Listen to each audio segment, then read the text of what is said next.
Yeah. So this is our control room. This is kind of Grand Central Station. Now, all this stuff in here, you've just collected over the years as a musician. Is it a combination of people's stuff, or? This stuff is all, yeah, this is all my gear in here, and then I have a mix room in LA where the rest of my gear lives, more of the mix-centric stuff. This is, we do a lot more tracking here, but yeah, this is all mine. This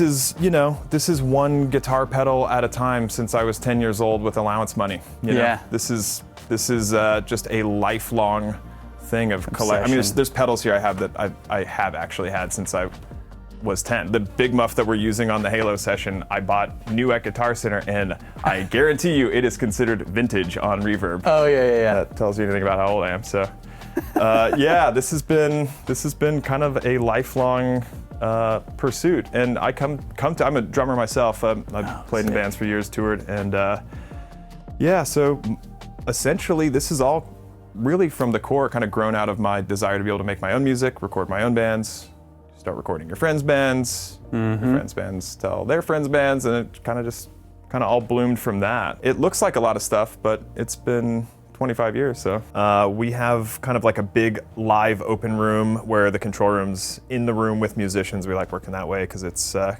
of immediate and visceral, and honestly, you spend 80% of the time in the control room, so it's nice to have the big room for the band to hang.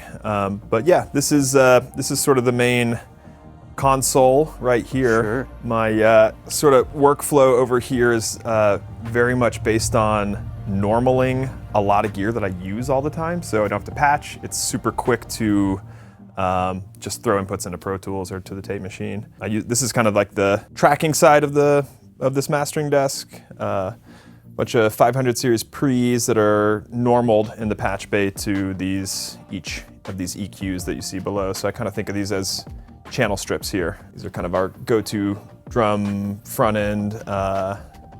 AMLs into the 2254s, Cappies, Abatis, APIs, SSL, all the fun stuff. Like 10 channels here, right? Yeah, 10 at the top that are each normal to each of these. So for this week, I mentioned we're working on the Halo score. I'm playing drums on that. So this is kind of our main front end for kick in, kick out, snare top, snare bottom, rack floor, overheads that normal to these corresponding pre's, which we've kind of put in the positions that we.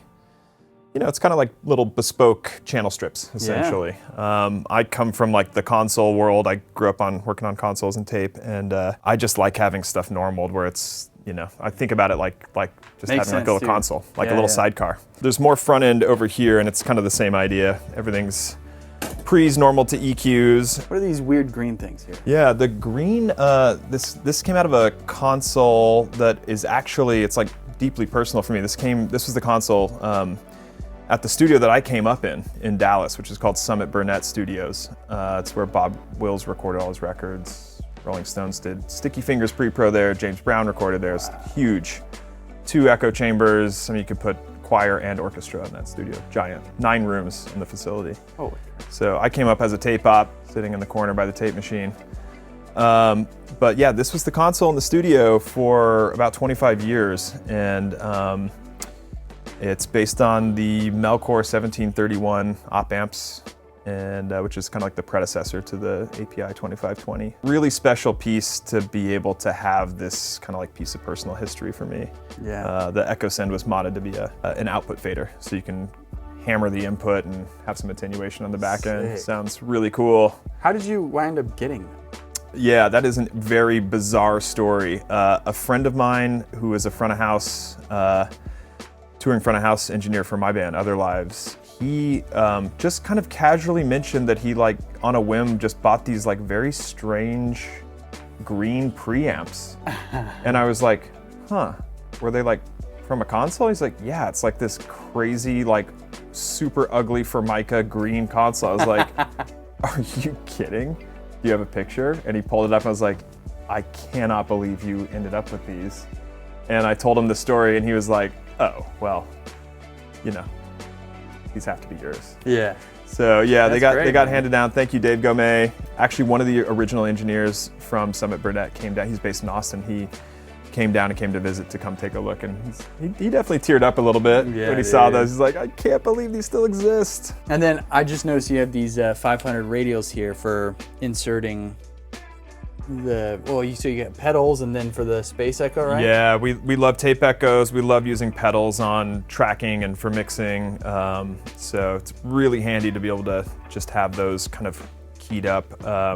We have all of our effects normaled in Pro Tools. So there's 24 outs over here that just are normal to all the reverbs, tape echoes, to the EXTCs. And that means we can kind of work in Pro Tools with analog stuff and be able to just kind of almost think of it like a plugin. Yes. It's just as quick. Just throw up a send and throw up a return track and print it, and then it's nice because you go into a mix and you've already got all these cool effects printed and nice stuff to play with. Pedals are also incredible now. So there's stuff that like this Death by Rooms or the Empress Reverb.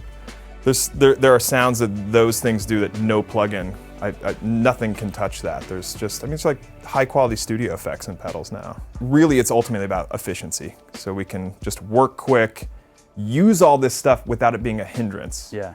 Because analog it takes time and it's more effort and you got to patch stuff and you got to do all that stuff. I'm just basically trying to combat all of our own laziness. Yeah. It's been 100 times I pull up a Space Echo plugin. I'm like looking at one right next to me. I'm like, come on, let's just make it to where I cannot be lazy, where it is actually just as easy to pull up the plugin.